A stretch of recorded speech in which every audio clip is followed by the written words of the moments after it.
Good evening. Good evening, Afaq. Yeah, hi, how are you? I'm good. How are you? Good. How are you? Rajan sir, you Appa? can start, Okay. Rajan sir, instruction. Yes, sir. We'll start, sir. A very good afternoon and good evening to all the participants and all the VIP speaker, chief guest. Welcome to IAP South Zone's yet another webinar. And today it is about basics of aquatic therapy for physical therapists. A wonderful topic.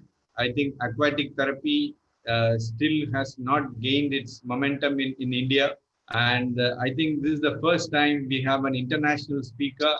So we would like to really thank our international speaker for giving us the time and accepting the thing and joining us. And again, the moderator is again an internationally certified aqua therapist. So that is adding on um, more to the program. And again, you see like our CK Sandil sir sitting at Kanyakumari found a chief guest from Kashmir. So which says that we are all connected from Kanyakumari to Kashmir, and everybody is in the learning mode in the COVID situation. Now I request our Joint Secretary, CEC South Zone, Dr. CK Sandil Kumar sir, to deliver the welcome address. Praise the Lord. Good evening, everyone. I'm happy to welcome each and everyone. I bring greetings from our Honorable President, Dr. Sanjeev Jha, and our General Secretary, Dr. Annamalai sir, and the Treasurer, Ruchi Madam, and our Vice President, Reddy sir, and from all our CEC members. It is a great pleasure that we are able to do the best during the Corona COVID-19 time. And I appreciate all the guests for giving us the time and to be with us. And we congratulate and we thank our RGHS, Rajiv Gandhi University of Health Sciences, for its 25 years has been completed yesterday. And I'm proud to say our chief guest, our guest of honor, our moderator, and our speaker, all have some or other connection with RGHS. So it is a proud moment. We are associated with this university, and I can say that from day one, they have 25 years of association with RGHS. That's a proud moment. It is not that it's 10 years older. I know that from 1995, 96 onwards, Purnia Madam is there with RGHS. So like that, Sam, like that, everyone was there from the first batch, right? From the day one onwards, we have been associated. Like our blood and sweat is of IAP and Indian National Physiotherapy. We know how hard and how we have come from which level to which level. Today, it is working wonderfully. Even these days, we have been able to achieve through unity, and they are able to see thousands and thousands of people through YouTube channels. We are utilizing each and every aspects of the technical. And when you say technical support, I welcome our IAP Women's Cell for providing us the support from day one onwards. Hats off to them, and we expect in the future also. And I take this opportunity to welcome our Honorable Chief Guest, Dr. Afaq Malik Afaq, who is from Kashmir. And whenever we call, whenever we ask for him, he never said no for any of the purpose. And a very disciplined person, I can say, right, for the profession. And anyone, if you go to Kashmir, if you say Afaq sir has said, everybody will be proud to be to assist you in any point of time. Then our today's speaker, I welcome today's speaker, Dr. Samuel Lazarus. Profession is first for him, I know that. And a wonderful, very good-hearted person. And he comes from Australia. Whenever I call, today we called him without any experience. Whenever I call for any conference or anything, he comes and he will be the first person and he'll be the last person to leave. Such a wonderful dedication he has for our profession. And I welcome you, sir, Dr. Samuel Lazarus, for being with us today. And I welcome our moderator, Dr. Purnima Singh.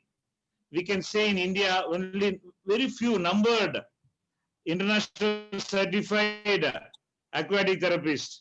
Our Punya madam is one among them in India, and I'm proud that she is doing her best for the aquatic therapy. And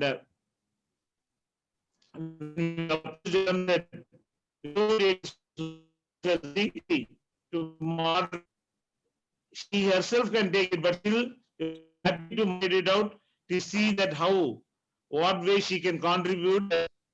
Thank you so much, madam. Very much I know. Thank you, sir. When there is right, it is right. When it's wrong, it is wrong. And I know her as my colleague. I know her as a student.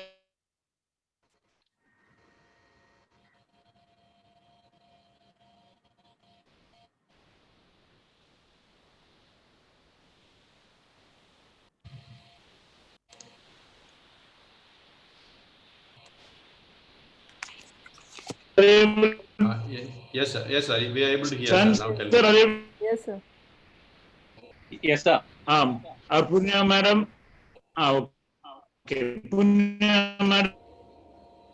She one onwards very good for IAP Women's Cell webinar, and for 1 month we are conducting a chain of webinars. And really we are giving and we say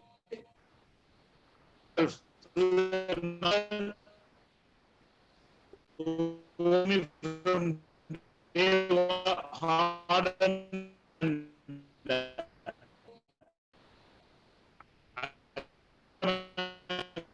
Hello? Sir, your voice is not audible. Yeah. Now, I think there is slight internet all the issue. programs he Maybe has attended with it will us. be solved.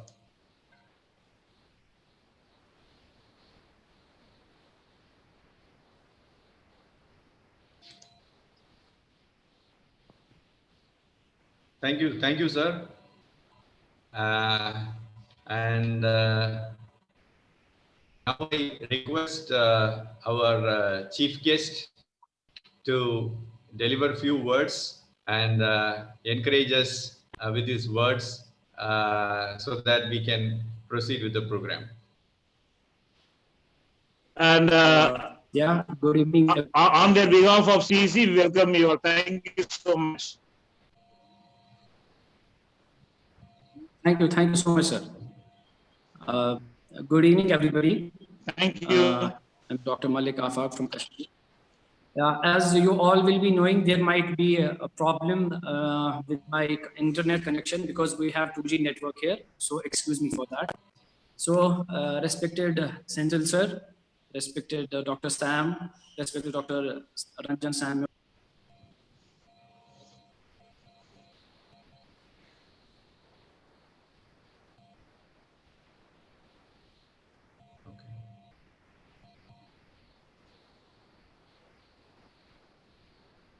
Am I audible? Yes, sir. In between there was Now we are audible. Now we are audible. It really gives me a great pleasure to be here today, and I'm honored to be amongst you today. And I can feel the energy here because Senthil sir always comes up with new things, how to get things done. Though I cannot see all smiling faces here, but it gives me immense hope to see all of you gathered here. And I must remind you that it is the faith and imagination and thirst to gain knowledge that always keeps us going. And we all are going through tough times. And believe me, during those tough times, it is our motivation, it's our imagination, it's our thirst to go ahead that keeps us going. And Senthil sir always, he has been a great mentor. He comes up with things which are very good for students. which are very, and he has got the best of the speakers. As we know, like Dr. Sam, I have known Dr. Sam from the day one I have joined PPT. And it was very unfortunate for me that I couldn't learn much of things from him. During my second year in BPT, I have been able to gather some of knowledge from Dr. Sam. And today, I would request all the participants who are here to act as a blotting paper, because he has so much to give. He has, like knowledge. Even Dr. Sam won't be knowing how much he has taught us. The way he used to see the patients, the way he used to treat the people, the way he used to talk to the people around him. And today, on the 25th anniversary of Rajiv Gandhi University of Sciences, what else would have been better than to have all the people who have studied from Rajiv Gandhi University of Health Service on the same panel, to be speakers, to be chief guests, to be moderators, to be organizers? What else would it have been better? Thank you, Senthil sir, for bringing me here today. Lastly, I would finish by a quote of Maulana Rumi. I am a child whose teacher is love. Surely my master won't let me grow to be a fool. And I believe my teachers, they will never let me be a fool.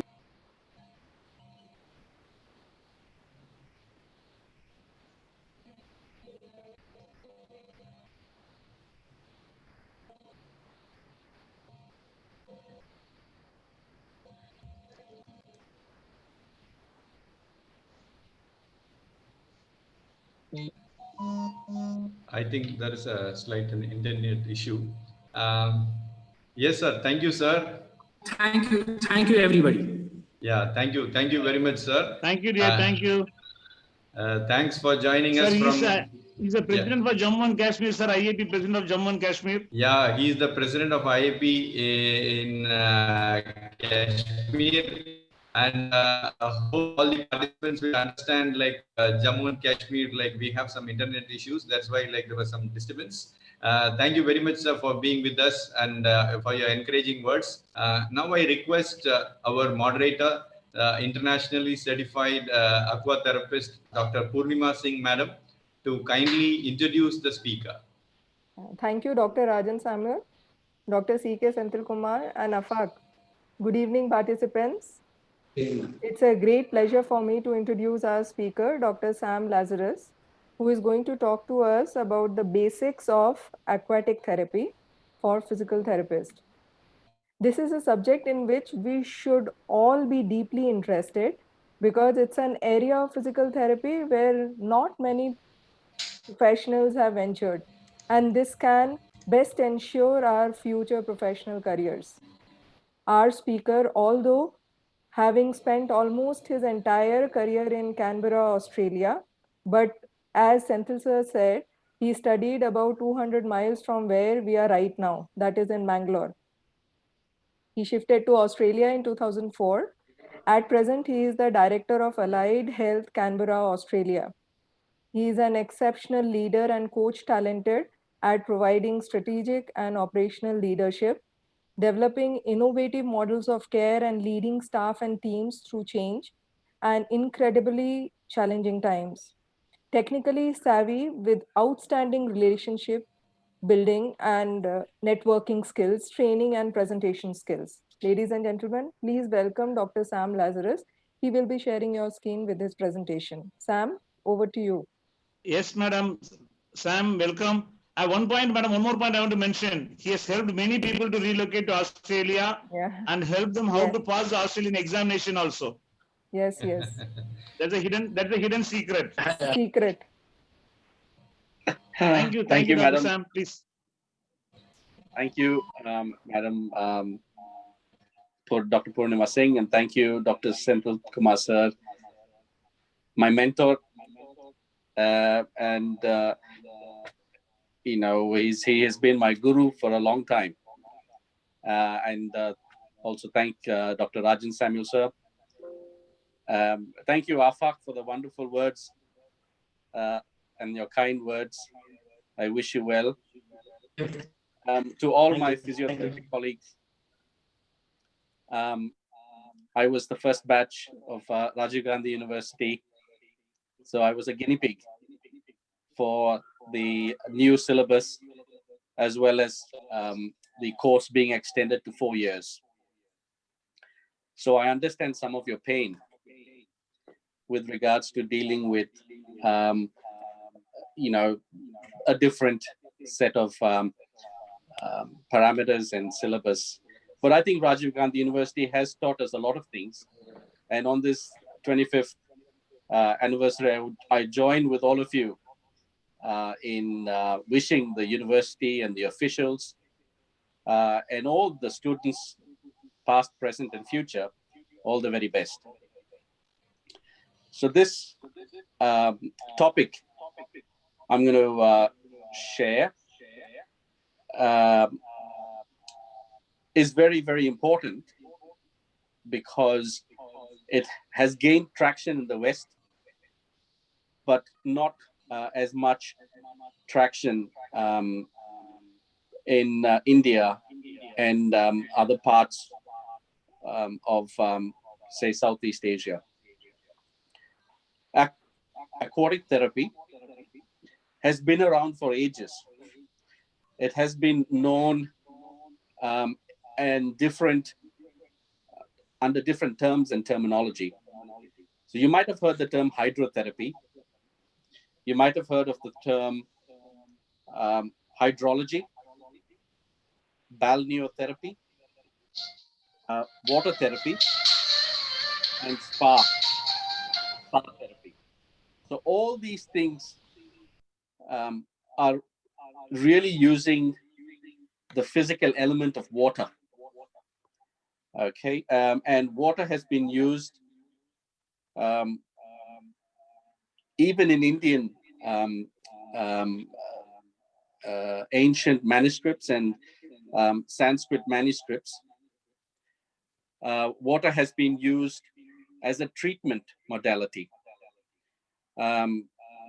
If you look at the ancient Sanskrit manuscripts, jalam, jal is a Sanskrit word for water, and water is not only used for purification, but also for treating illnesses.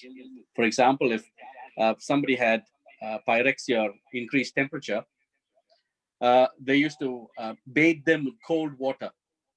They used to apply cold water towels and cloth to reduce the body temperature. Simultaneously, if people were cold and affected by cold, they used to be encouraged to use steam inhalation. So water that is boiling and the steam that comes out of the boiling water was used for people with respiratory conditions. All right, so my talk today and my presentation is really the basics of aquatic therapy.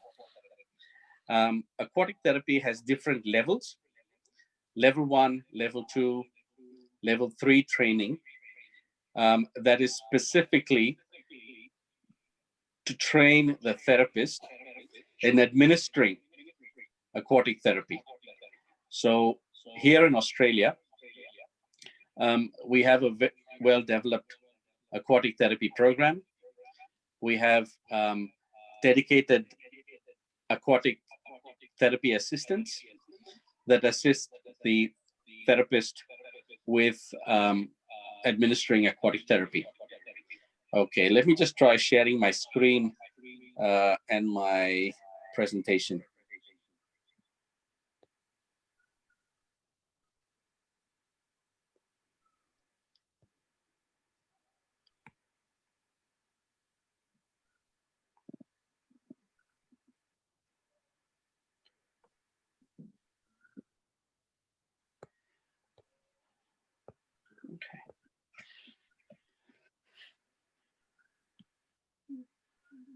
Can all of you see my screen?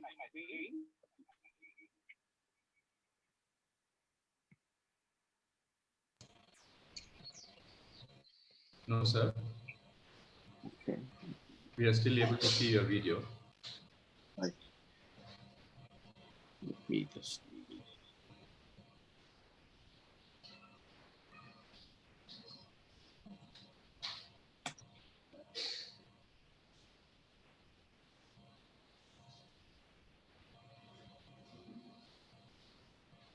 Just bear with me while I try to just get it up.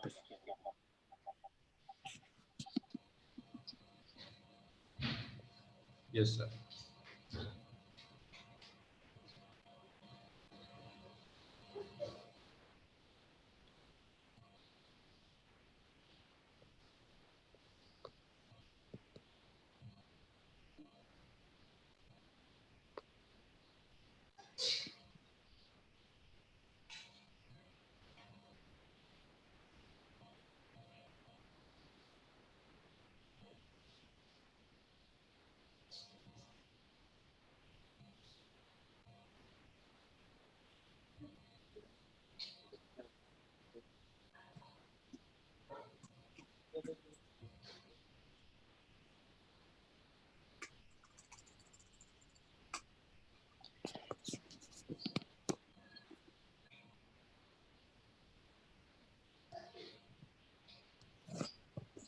Raju sir, could you please give me the meeting ID again?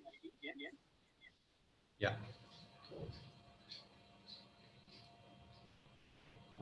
So it is 814 814 8358 wait, yeah. 4466. Okay, I'm joining you from another device. Hopefully, if you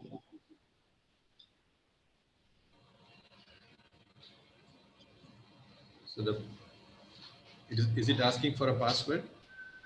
not yet. Sir, your another ID is also in panelist. I can add them in panelist. Yeah, there Okay, are two Sam Lazarus. Yes, so there is another thing that I've just logged into. It's sam.lazarus@act.gov.au. Yes, sir. That now you can try screen share in that sir. Yeah, sure.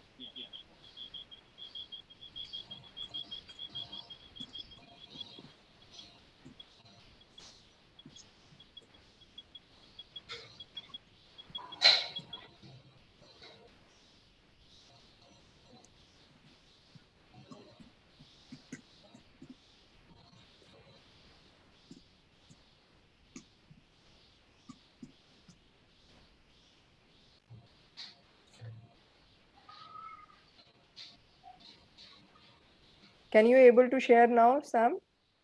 Hang on, ma'am. Just think it's coming. Rajan sir, you are having that his PPT slides. You No, we also don't. can. You don't have. I don't have, madam. I've sent it to sir. Sendhu sir. Senthil sir.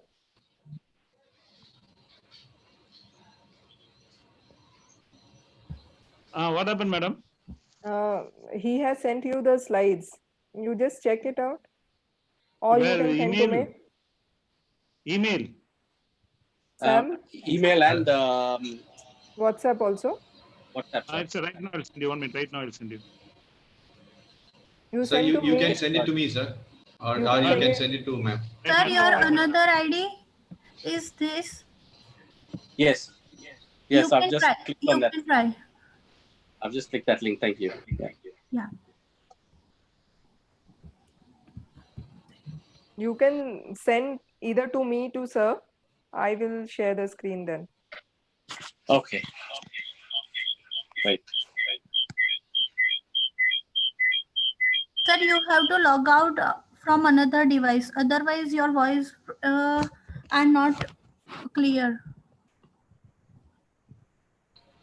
Yes. Thank you.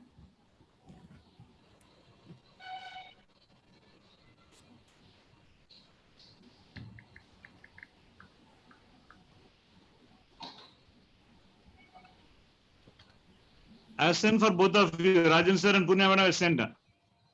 WhatsApp me. No, mail. Mail me. Okay. Email I'll send. Okay, sir.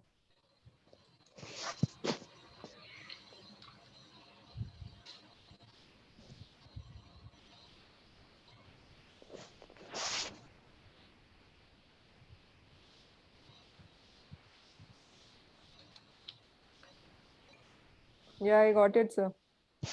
Okay, madam. Okay, okay, fine. Sam, can I open that for you? Yeah, yes, madam. Okay. Sam, are you there?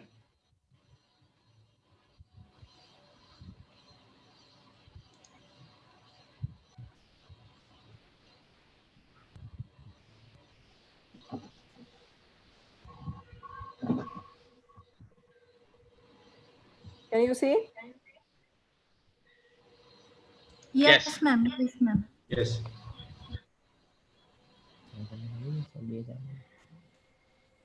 Okay. Now, I think sir himself is able to share. Now you can able to share, Sam? Yeah. Yes. Yes. Okay. All right. So this is the history of aquatic therapy. It was only in the 21st century that the word aquatic therapy has been coined. So during the late 1700s, even right up to the 1990, you can see that different aspects of water or different forms of water have been used. So in the US, water therapy or hydrotherapy was developed as a modality for neurological conditions. It was also used as a form of rehabilitation for amputees. It was used just after World War I, after the polio epidemic. And so here you have aquatic therapy, which is an adjunct to other physiotherapy treatment modalities. So you have land-based exercises and you have water-based exercises. And water-based exercises are what you call now as aquatic therapy. Sam, can you So Sam, can you please share it full screen? It is not showing full screen. okay, ma'am. Okay. And you can log out from one of your device because both the devices are very nearby. So it's echoing. Okay. Yeah.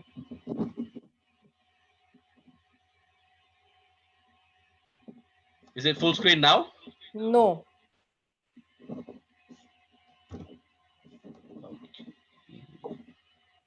Yes.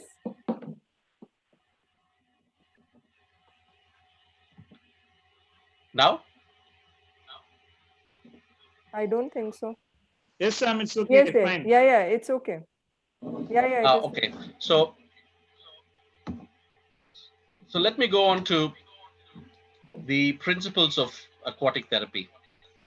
So aquatic therapy has a theoretic component as well as a practical component. So some of the principles behind aquatic therapy, I've just highlighted here very simple terms. Buoyancy or Archimedes principle. Okay, so Archimedes principle is basically when a body is completely or partially immersed in a fluid at rest, it experiences an upthrust or a force that is equal to the weight of the fluid displaced. So in a sense, buoyancy decreases the effects of gravity on an individual's body by allowing someone who cannot weight bear on land to be able to weight bear in water. Okay, so it is a good form of rehabilitation for post orthopedics, post fracture, and for any form of, I guess, treatment modalities that you want to use where gravity is eliminated. And you can see that an individual waist deep in water will only experience 50% of their body weight. A person who's chest deep in water experiences about 25 to 30% of their body weight. And a person who's neck deep in water only experiences about 10% of their body weight. So buoyancy relates to body weight in relation to water displacement. If a body or body part is more than the weight of the water displaced, the body part will sink. If the weight of the body or body part is less than the weight of the water displaced, the body will float. Okay, so that is one of the principles of aquatic therapy. So if we want someone to float in water, what we have to do is we have to ensure that their body weight is less than that of the water displaced. So we add some flotation devices, which I will go down later in this presentation. The benefits of buoyancy for patients are numerous, including decreased joint compression forces, weight bearing. You can weight bear even though they're meant to be non-weight bearing.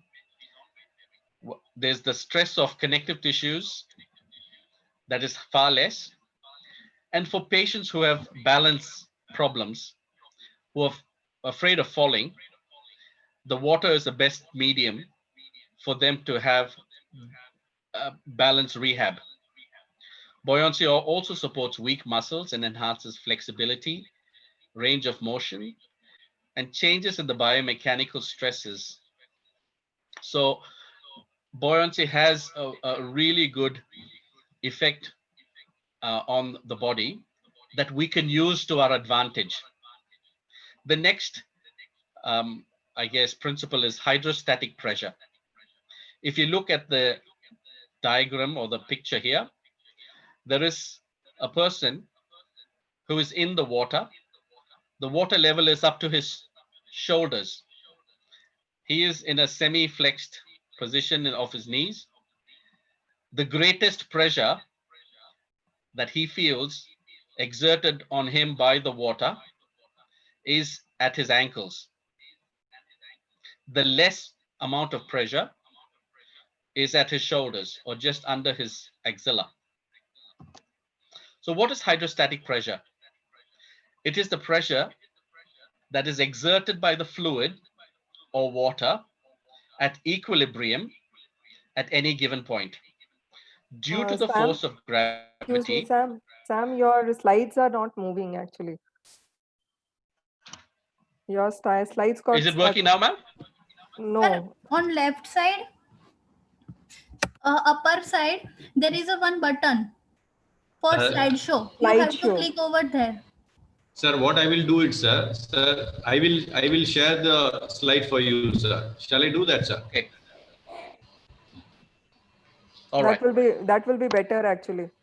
Yeah, Sam, you do. Rajan sir, please do that. Yes. Okay, Sam, sir. you just Okay. the next slide, then he'll do the next slide. Okay. Yes, sir. Thank you, dear. Thank you. All right. So that's hydrostatic pressure. Sir, yes, sir. It is Sir, the pressure exerted by the fluid. Just a second. So that's slide number 4. Yeah.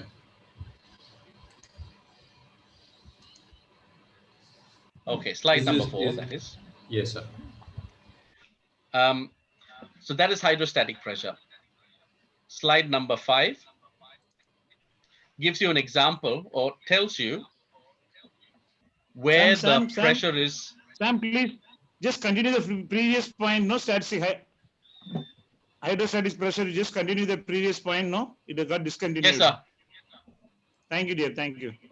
Okay. Yes. So hydrostatic pressure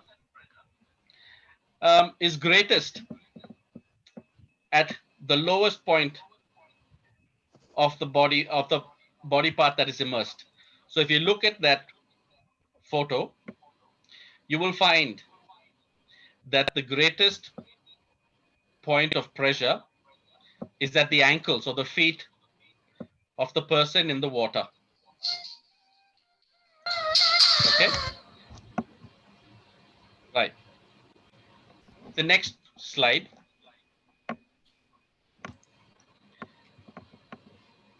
Yep.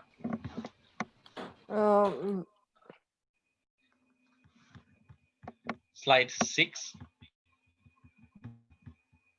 Wait 1 second. Viscosity. Viscosity of a Sam, fluid is a measure of its Sam, resistance. Sam, slides Sam, not been seen. Slides are not being seen. Slides haven't been actually, seen.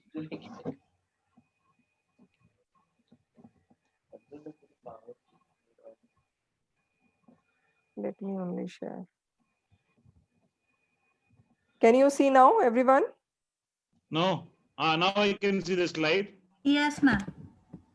So let me only Okay, share so that. we're down to slide 6 now. 1 second. Let me start from the beginning.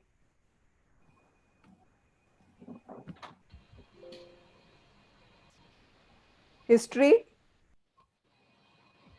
Some people, they have not seen your history slide, Sam. So I will wait for 2 minutes and then I'll go to the next slide. Okay, sure. So shall we go to slide number 4? I think slide 6. So we're finished hydrostatic pressure.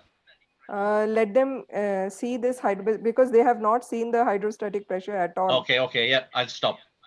Yeah. I'll pause.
Madam, still it is not in full screen mode.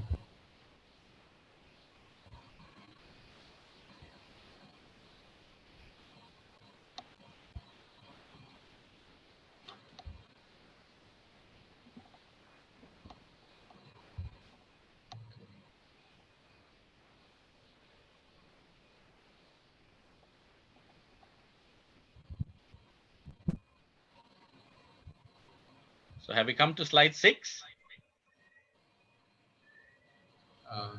No, sir. Actually, it again got stuck.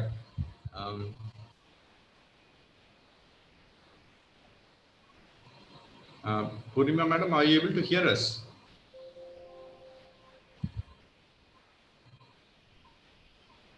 Yeah. Ma'am, is it I can working? able to. Yeah, it's working. Whether it is Madam, working now? no, madam, we are able to see the same slide. That is the principles of aquatic therapy. That is the slide we are able to see.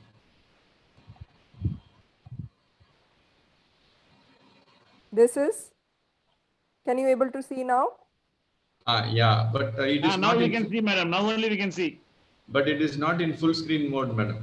I will just come to the full screen. Wait 1 second. Let me select. This is okay, viscosity? Yes, ma'am. Yeah, fine.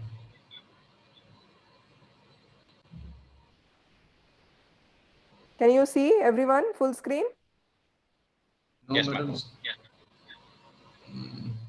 Okay. It's not full screen still. Still it is not full screen, but Okay. I think We can share the slides. Yeah, Now? now it's full screen. Yes, Yeah. ma'am. Now it's full screen. now it's okay. Yeah, Yeah, now now it's it's okay.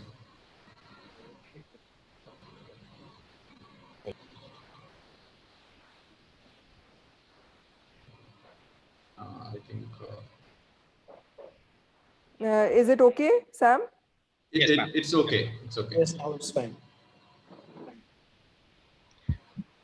Okay, so here we are. The next principle. The viscosity of a fluid is a measure of its resistance.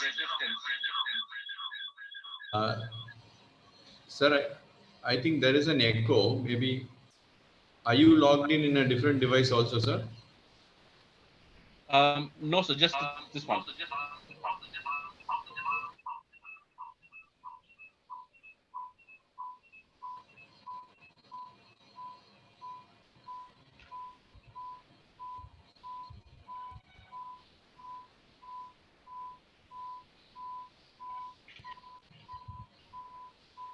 Hello? Yes, Sam. There's some echo, ma'am. Yes, still it is the echo. We can hear the echo.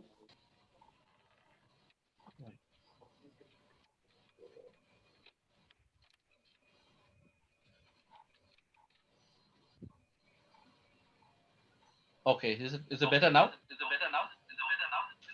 Still it is echoing. Sir, are you connected to a headset? No. Okay. I think you should wear a earphone or headset. Okay.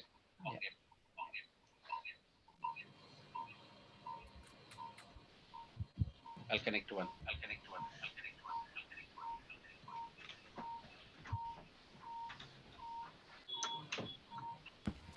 Sir, can I remove your the other device from my side?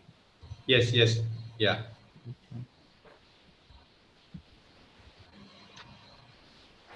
Now, I think it is okay.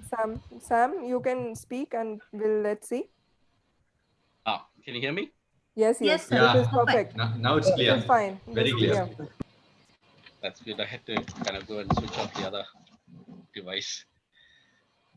All right. So I think we can go to the viscosity. The viscosity of a fluid is basically the measure of resistance as the fluid is poured or as there is movement in the fluid. For example, if you take water and honey and you pour water into a cup or a container, the flow of water will be much faster than when you take honey and pour it into a vessel or into a spoon. The flow rate of honey will be much slower. The difference is in the material or the way that water is, the viscosity of water versus the thickness or the viscosity of honey. So the rate at which each fluid flows is governed by kinematic viscosity. Since the kinematic viscosity of water is lower, it flows faster. Dynamic or absolute viscosity is defined as the lubricant's resistance to flow. So honey is thicker and therefore flows much slower because there is greater resistance, or the viscosity or the thickness of honey is more than that of water. Now, why is this important? It is important because the way that bodies move in fluid will dictate the shearing forces or will dictate the relative ease with which you can move. So if you look at water, if you look at oil, and if you look at honey, there are three liquids, three fluids with various viscosities. So the flow of water, or the flow or the movement of a body in water versus the movement of a body in oil versus the movement, say, in honey is very different. And so that is what we talk about when we say viscosity. So when you stand still in water, what happens? You have hydrostatic pressure. But when you move in water, what happens? There is viscosity because there is that flow of a body in water. The water's viscosity allows for strengthening with the use of any equipment in one way. In the other way, if you look at it, it assists movement. For example, if you stand in water and you have your arms immersed in water, try lifting your arms up from under right up to the surface. And the same movement, have your arms just above the surface of the water and try pushing the water with a force down.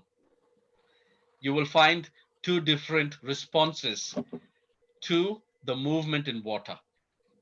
And that is because of the viscosity, right? So we can use viscosity to either assist a body's movement or to add resistance to a body's movement in water,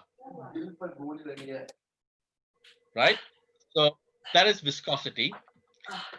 So drag is the force caused by the water's viscosity and turbulence. So as you keep moving in water, you find that water moves in a certain way.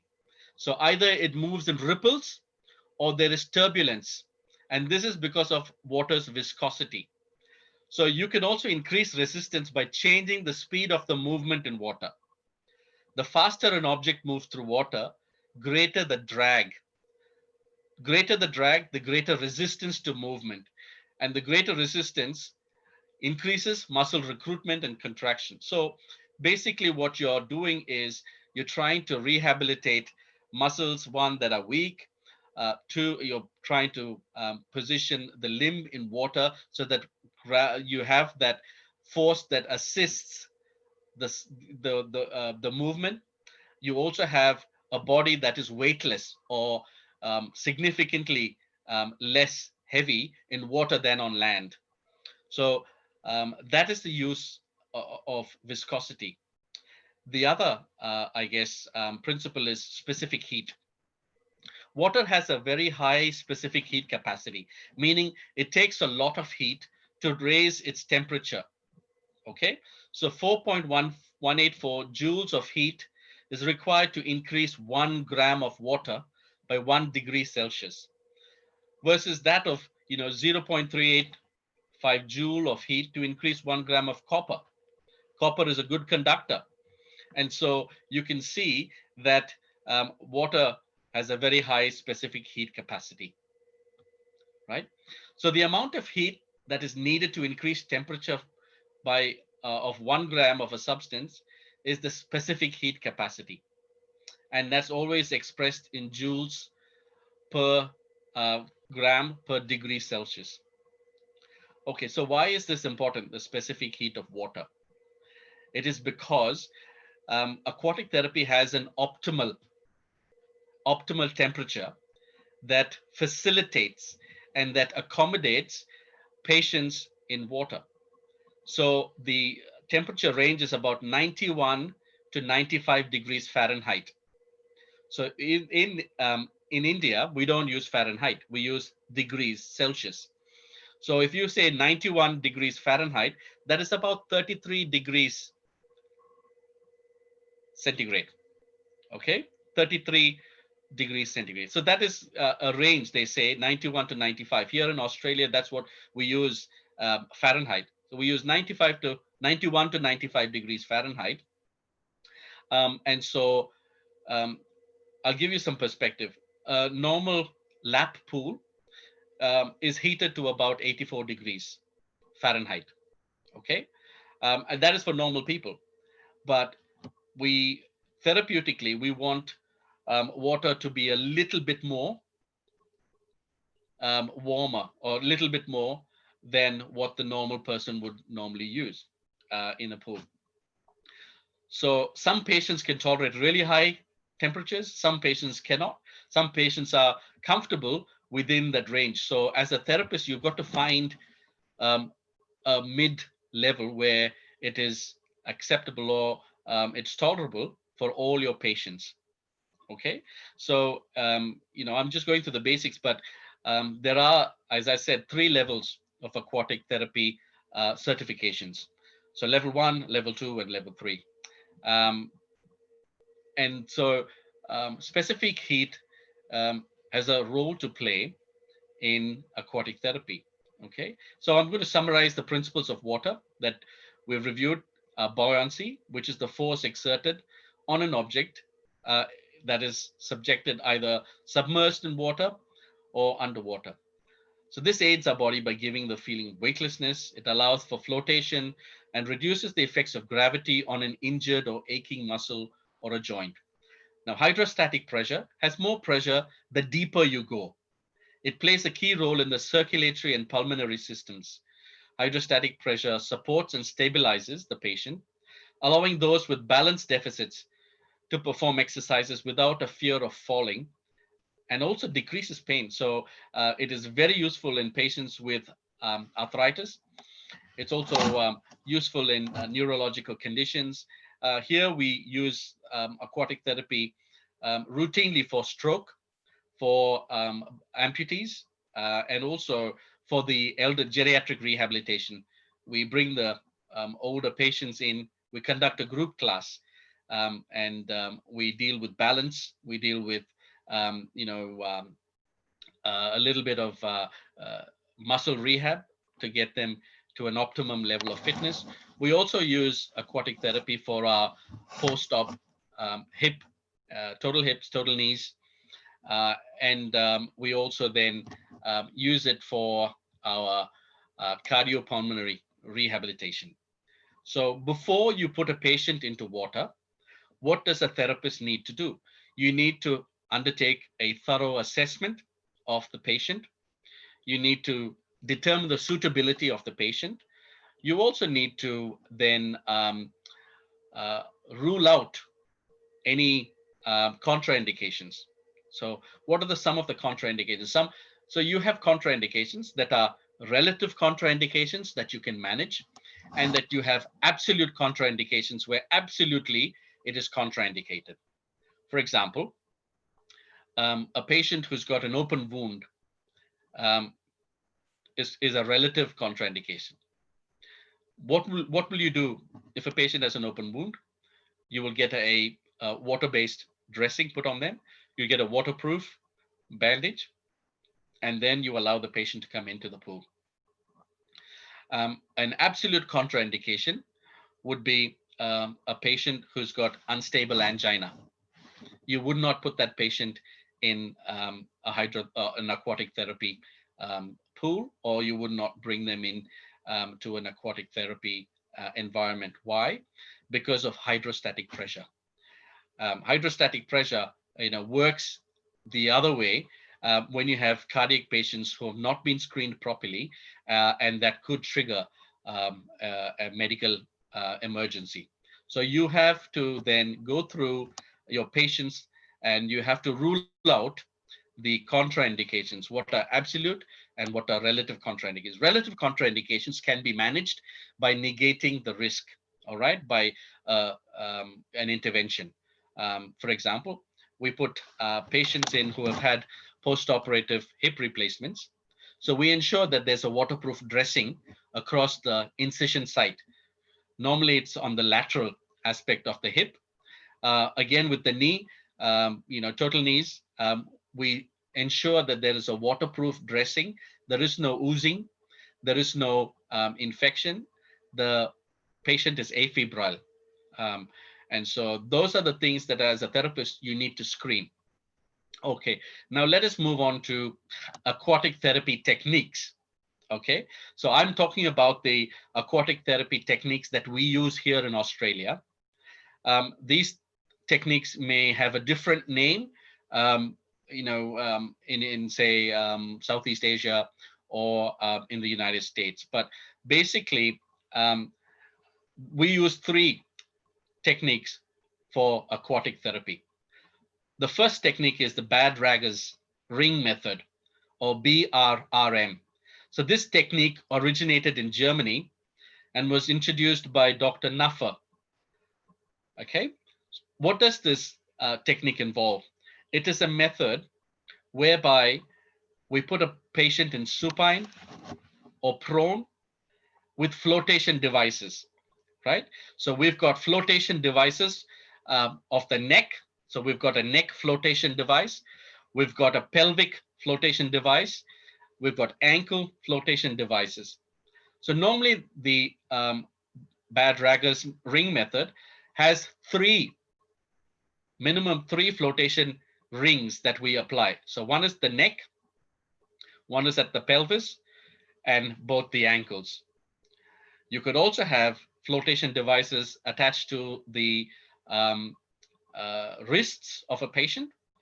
So this enables the patient to float in water. The therapist then can move the patient in water, can set up the patient with their own exercise program. We also use floating noodles. So when I was in India, I think in last year, I conducted a practical session with the students in Bangalore, along with Purnima madam, and we used floating noodles. So basically, we have different flotation devices. So we have flotation pads, we have flotation cuffs. So we use the cuff for the ankles, we use the cuff for the wrists, for the arms, the upper arms. We also use a neck flotation cuff as well as the pelvic flotation cuff. So Bad-Ragger's method uses these flotation cuffs so that the patient is floated in water, and the therapist can then work with the patient so that the therapist is not actually holding the patient up. The patient is floating by themselves. Okay, so now this is used for a number of physiotherapy conditions. I use this predominantly for back rehab, and also for use with regards to helping stroke patients, in their movement, so that they can move the affected arm, out and in. So this is one of the techniques that we use. The second technique that we use is called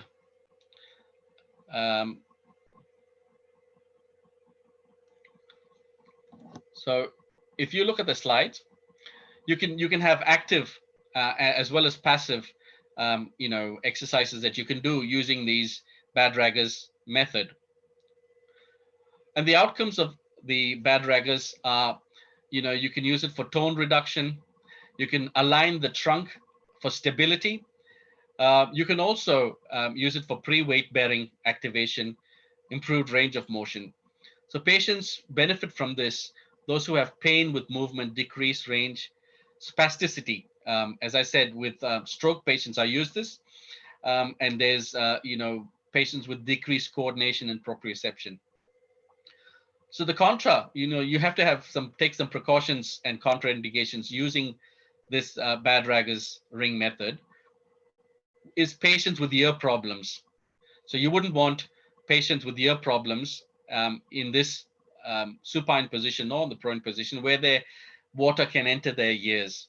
Okay, patients who have frequent ear infections, make sure that you monitor their their head position. Also make sure you monitor a patient's breathing and make sure that they're not holding their breath. So those are something that you need to watch out for. The second technique is the Watsu, right? Watsu has been referred to as a mixture of Bad-Ragger's and Shiatsu massage. So in this movement, the therapist actually holds the patient and moves the patient in a rhythmic way, forming waves and ripples, right? So these moves affect the patient from viscera to the limbic system, the nervous system, and the musculoskeletal system. Okay, so I said the water temperature should be between 92 to 91 to 95 or 96 degrees Fahrenheit. And the minimum pool dimension should be 8 feet by 8 feet. Okay. And the depth of the water should be between 3 to 5 feet depth. The ideal position of the therapist is between the thoracic vertebrae, okay, that is T8 to T11 of the thoracic spine. Okay, so in this method, they don't use flotation devices, okay? It depends on the therapist or an assistant to hold the patient up. So one arm is usually under the knees of a patient and the other arm is usually under the neck, all right? Or you can slide the arm between the shoulder blades. So the whole idea is to keep the head out of water and the body supported. Okay, so this is only possible in patients who are not obese, obviously, but also in patients who are of smaller stature. Okay, the therapist should feel comfortable in positioning the patient in this way. Or the other alternative is to have another person, to have two people, one person supporting the shoulder blades and one person supporting under the knees. Okay, so the therapist rhythmically moves the patient through the water, left to right, stretching, and also coordinating breathing. To stretch the other side of the patient, the therapist's arms will be reversed. Okay, so what are the benefits? So what the principles behind Watsu is it's using the viscosity of water as well as the drag. So using drag and using the viscosity of water, we then try and rehabilitate.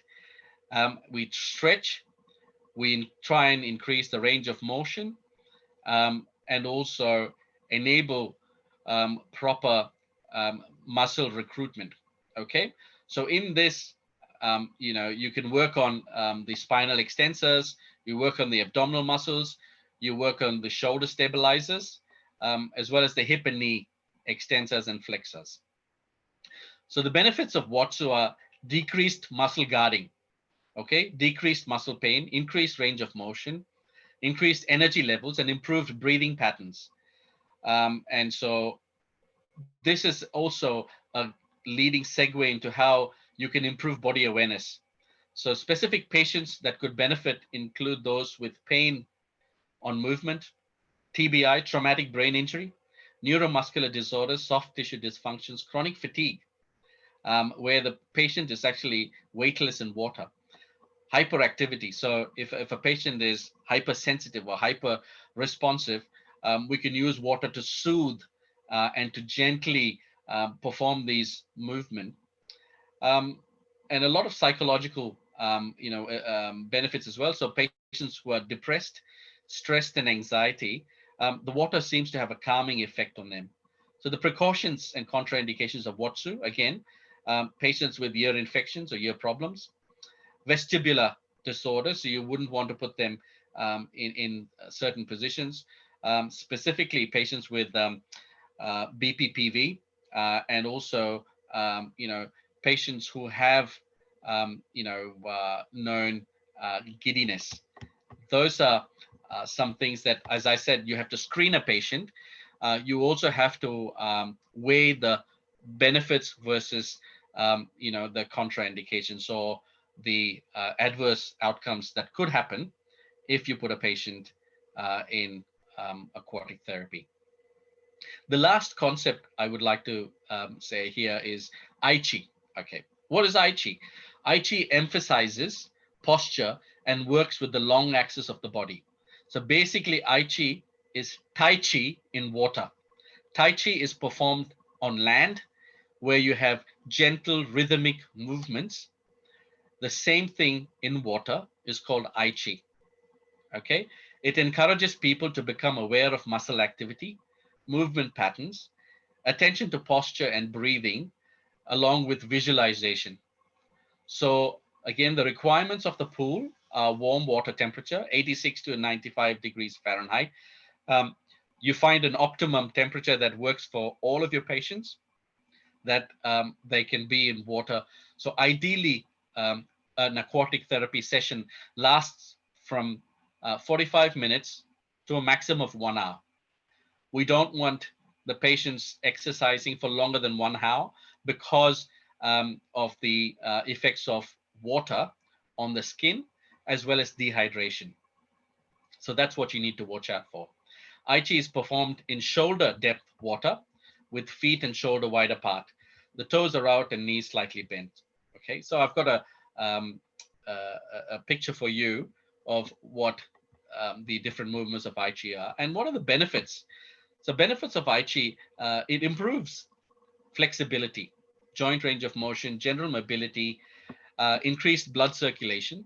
It improves balance, and also you can benefit from prolonged Aichi increases mental alertness, improves body awareness and balance, and also leads to general fitness. So but the whole focus on Aichi is to work within the pain-free range. All right, Aichi is basically for fitness. It is not for rehabilitation. So Aichi only works within your pain-free range. So it promotes independence. So patients are independent. They're not dependent on the therapist. They come for a program, they get their program, and they are involved in their own rehabilitation, okay, or in their own exercise that deals with movement within the pain range of pain. They don't cross the threshold of pain. So, for them, their approach would be, this is how much I can do. Any more than that will cause pain. And so I don't want to go and, cross that pain threshold. So the three methods, as I said, Badragas, ring method, Watsu, and Aichi. We also combine, aquatic therapy and the different movements with stretching. So it's also called aqua stretch, where you bring a patient in and you stretch the various muscle groups or the individual muscles, and facilitated by the warmth of the water, it then relaxes. So if again, aquatic therapy is very effective in spasticity. We use it a lot with children with cerebral palsy. We use it a lot with patients, with neurological conditions, where water is used as a form of relaxation, but also because they're almost weightless in water, it gives the therapist, an extra set of, hands where they can work with different aspects of rehabilitation. So let me summarize the overall benefits of aquatic therapy. Aquatic therapy, as I said, is fairly well developed in Australia and widely accepted. Now, there may be different, forms, or there may be different techniques of aquatic therapy, but the principles remain the same. The principles of flotation, the principles of hydrostatic pressure, the principles of the drag, the shearing that happens, is used either to enhance or improve balance, improve range of motion, improve muscle tone, decrease increased muscle activity or spasticity, and also improve balance and general fitness. So we have now started putting our pulmonary rehab patients also into aquatic therapy, supervised, where we build their endurance, and we build that in a monitored, closely supervised environment. So also,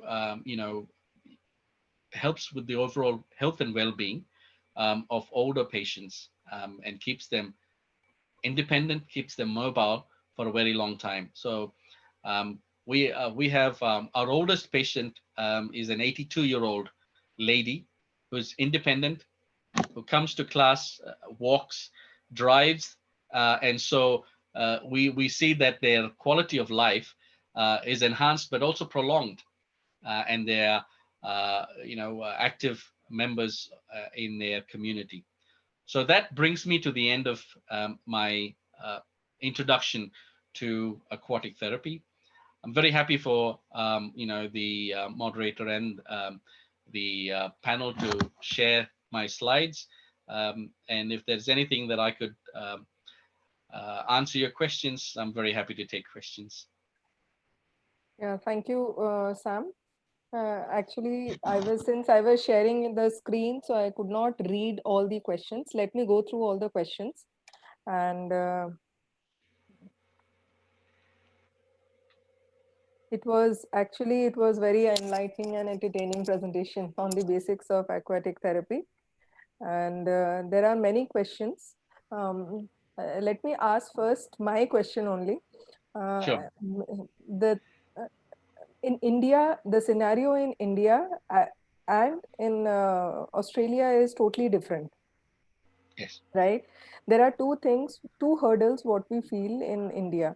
First one is to maintain the temperature of the pools, because to get a indoor pool for therapeutic pool, we need to maintain the temperature. How important this temperature is for aquatic therapy?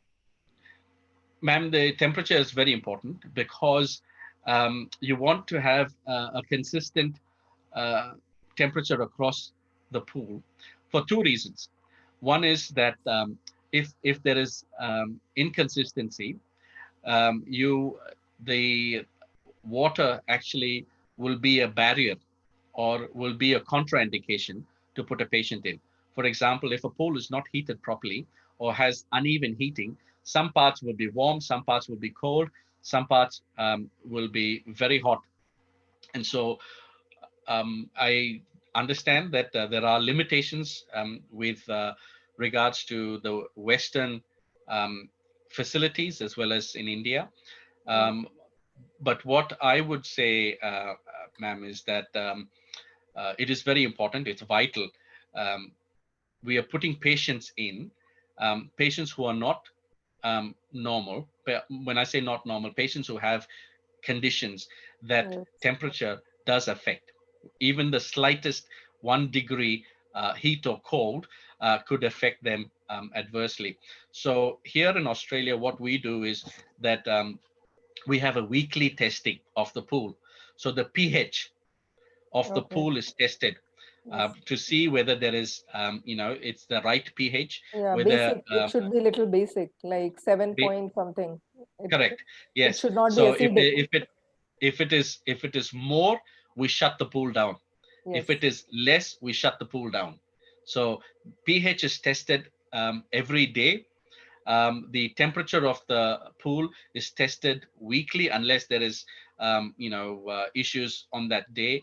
So turbidity also is tested. So we normally have a water to chlorine ratio.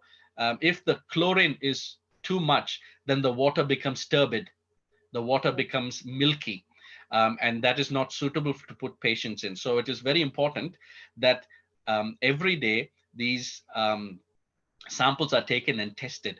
So we've got a pool, as I said, therapy assistant, as well as a pool maintenance man who comes and tests the water, tests the temperature, tests the color and the turbidity of the pool regularly, so that we are maintaining a zero infection pool, and also the infection control norms are adhered to.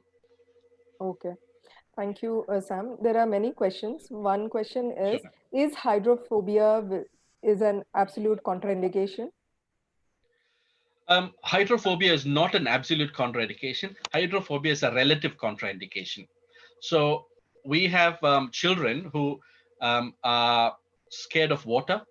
And what we do is we then change our approach. So we play with them in the water. So we put toys in the water, let it float. So we bring them to the shallow end of the pool where they walk into the pool or where they are lowered into the pool. It's a non-threatening way. We then get them slowly acclimatized. So human beings are very good in accommodation and acclimatization. So we then remove their phobias, we educate them, we demonstrate to them, we then invite them. So if a child is scared of the water, we invite the mother or with the father, and we allow the father and mother to come into the pool. We then introduce aquatic therapy. So if it's an older patient and they are scared of water, I understand that. I understand, not many people are used to swimming or no swimming. And so that's why it is very important to bring them to the shallow end of the pool and to just introduce them slowly. So maybe just get that feet to touch the water, and then their ankles, and then the knees, and then the hips, and then so gradual introduction. It will come with confidence. They need to have confidence in the therapist. They need to have confidence in the program. And if they see other people, other patients in the pool, they will automatically get the confidence. Plus, the pool should have grab rails. That is the requirement of a Yes.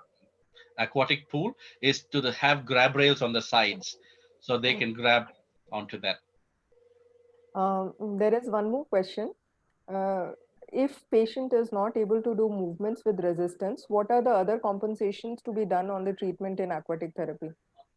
So if patients can't do resistance, you start with sliding. So what we do is in the pool, we have re-education boards. So you can place the limb in a position where the board is assisting the movement. For example, put the patient in sideline, put flotation devices, and apply the sliding board so that there is adduction or there is abduction, whatever way movement you're trying to achieve. You've got to position the patient and then use gravity, or you use the weightlessness Buoyancy, of water. buoyancy. Buoyancy, yeah. You use Yes, the weightlessness of water, yes. and that's what you do. Yeah. Thank you. One more question. There are repeatedly they have asked regarding the spinal cord injury patient. How good is aquatic therapy in spinal cord injury patient or in ALS?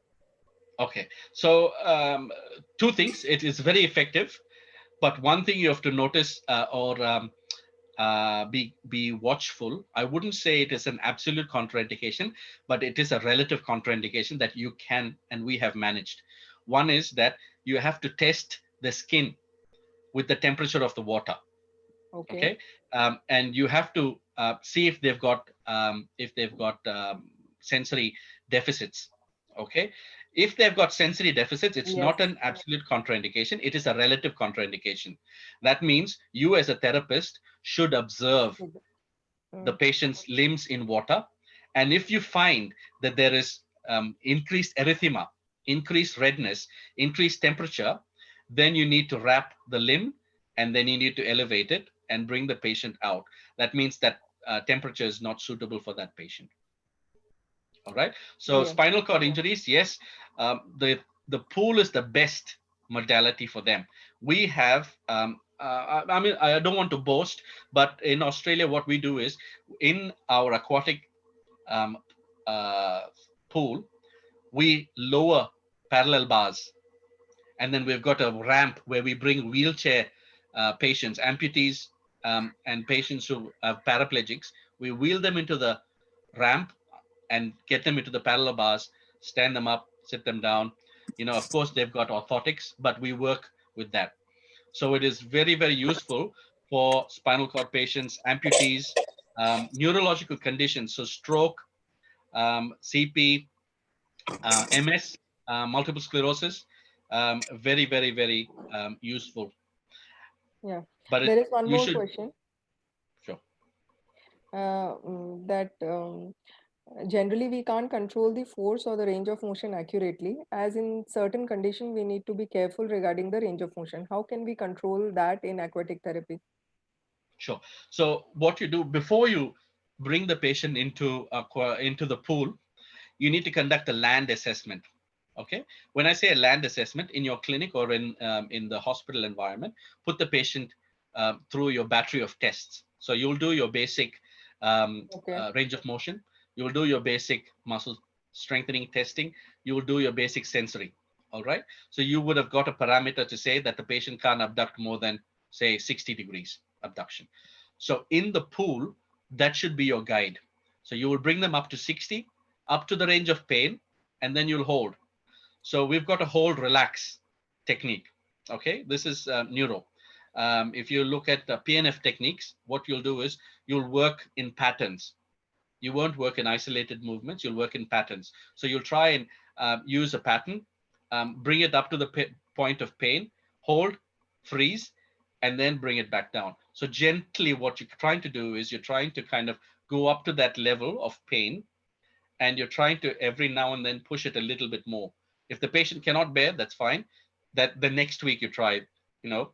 So aquatic therapy is about a 6 to 7 week program that we run here.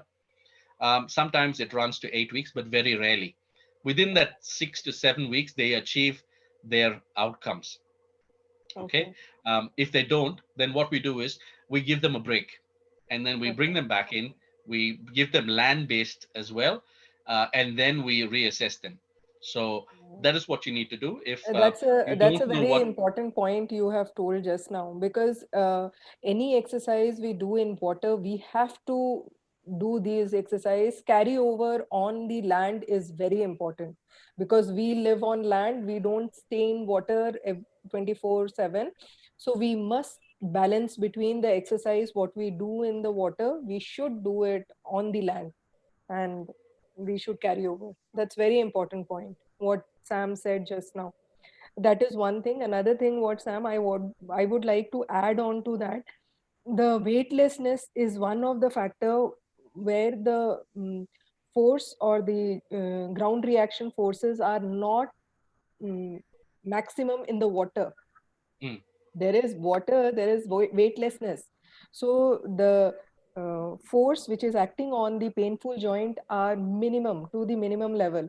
So you can easily, you can move or float, you can increase the range of motion inside the water. That is one of the plus point in water. So yes, we can do that.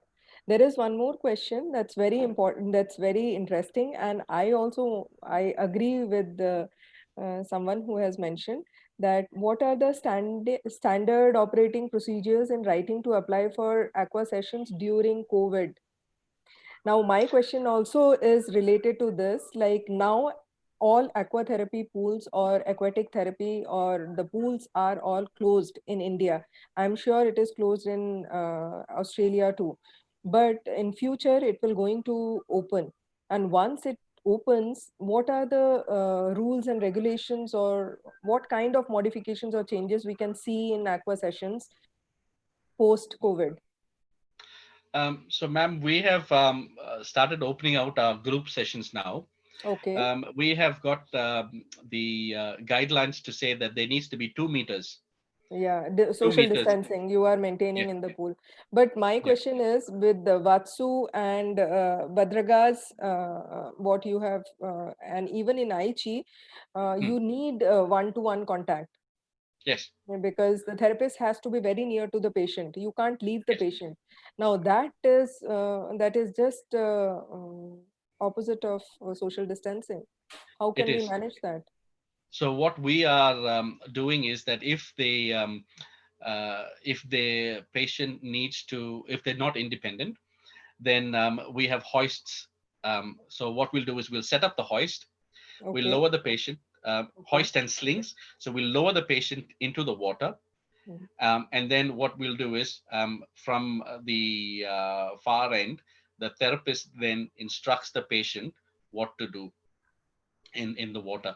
And then there'll be an allied health, there'll be an assistant, the pool assistant, who will be able to lower or lift the patient in the hoists. So this is only possible because patient will be on the hoist the, only, in the hoist yes, only. Okay. Correct. Yes. So we've got the slings, so they'll be supported. Instead of the flotation device, they've got the hoist. Okay. In there, and so the therapist is actually not near the patient at all. The therapist is either in front of the patient or by the side, again maintaining that 2 meters. So that is how we have planned it. We haven't yet started the individual one-on-one, but the group classes we have slowly opened up with the 2 meter mark. What does that mean is that instead of having 10 people in the pool, we now can only have 6. So it's decreased our classes, and also with so they say that maybe up to August, September, that is the guideline, but that could change if there's a second wave. Okay. Very valid Yeah. point. Very valid point. Yes. Again, the thing is that some of the our patients, we ask them to wear a mask if they're kind of older. If they are 40 or 50 years old, we don't encourage them to wear a mask. But again, hand washing, social distancing is what we practice. I think there are no written guidelines because still people are making guidelines on COVID, post-COVID, right? If I'm Yes. not wrong. Yeah, ours is a Because local guideline. yeah, that's what everybody is making their own guidelines based on the condition there and the scenario there. Based on that, people are coming up with guidelines. These things are very new to everywhere, like how to prevent the spreading or how to bring the patient inside the pool and without social distancing, how to do it. So these are very, very something which everybody is at their own level. They are taking and they are making their own guidelines. I think in future, all these associations or the pools or the founders, they may come up with some guidelines later. I think they may come out with some guidelines for in such scenarios how to cope up with the how to carry on with our therapy sessions. Yes. As of now, I don't think any guidelines are there, right? No, because each pool is different. Yeah, yes, So yes. Even the so it's only scenario, the local. It's a condition, local procedure. exactly. And even in India, we can't make because we don't have, I can say, we can count and tell how many temperature controlled indoor pools are available in India. So, and outdoor pools are not safe and it's not safe for to take the patients inside because the depth and the way it is designed, it is only for the normal individuals, not for the patients. Yeah. Because depth is And ma'am, something which we need to consider. yeah, ma'am, I also want to tell everyone here there is a difference between a normal recreation Yes, pool. yes, There is yes, a difference correct. It's between an very aquatic important. therapy pool. Okay, so when I speak about aquatic therapy, it is an aquatic therapy that is designed purely to have patients, not for recreational purposes at all. Yes, that's very, very important. Here, people, they are just their mindset is that you can take the patients inside the normal recreation pool and you can start therapy. But aquatic therapy is the what Sam has showed about the techniques of aquatic therapy that can't be possible in the recreational pool. You need to have a specific depth and the temperature. That is regulation. Otherwise, it is not possible to give these therapies inside. Yeah, it was very entertaining and it was very nice, Sam. Thank you, ma'am. So we really appreciate that. Please accept our sincere thanks. Thank you. Thank you. Rajan. Thank you, madam. Like it was a wonderful session, sir. Like there are so many questions, but I think we will not be able Yes, to answer all yes, yes. now. There are two things, sir. One is like some people have asked for your PowerPoint. Sure. So if you can, if you say okay, then I think we can share it to them. Please, yes. The second thing is like some people wanted your email also. Yes, please give them my email. So maybe definitely like we will share with them. I think maybe right now I can share.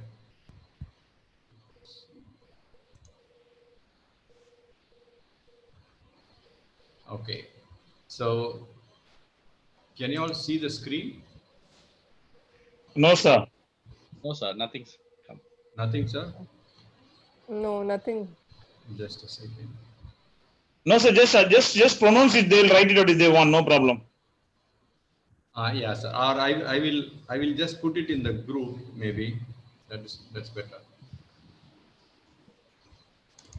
Sam, you can just dictate your email ID. That's enough at present. Okay, sir.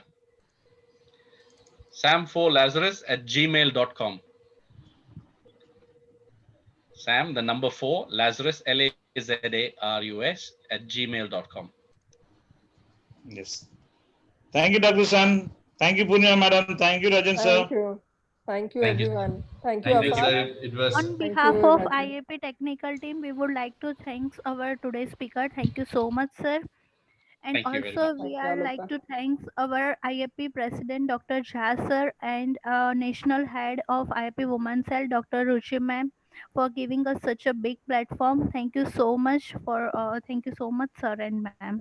Thank you. Thank you, Aloka. Thank you, Thank you madam. so Thank you. much. Thank you, Dr. Afaq uh, from Kashmir. He was there till the end. Thank you, Afaq. Yeah, thank you. Thank you. Thank you, dear. Thank you. sir. Thank you.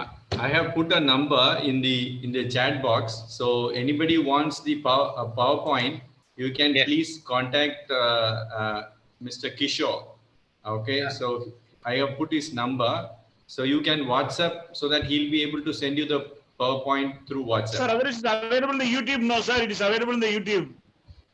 No, sir. YouTube actually only the video is available, sir. Like if they want to have the Okay. PPT, then this particular number you can send an WhatsApp message, and he will be able to send you the PowerPoint through WhatsApp. Sure, sir. Sure. Thank you, sir. Thank you, everyone. Thank you. Thank you, Thank everyone. you. Thank you, sir. Thank you, Sam, you, sir. Punya For the madam. ending Thank you, session, everybody. Wonderful would session. request See to- you Thank you, again. Sam.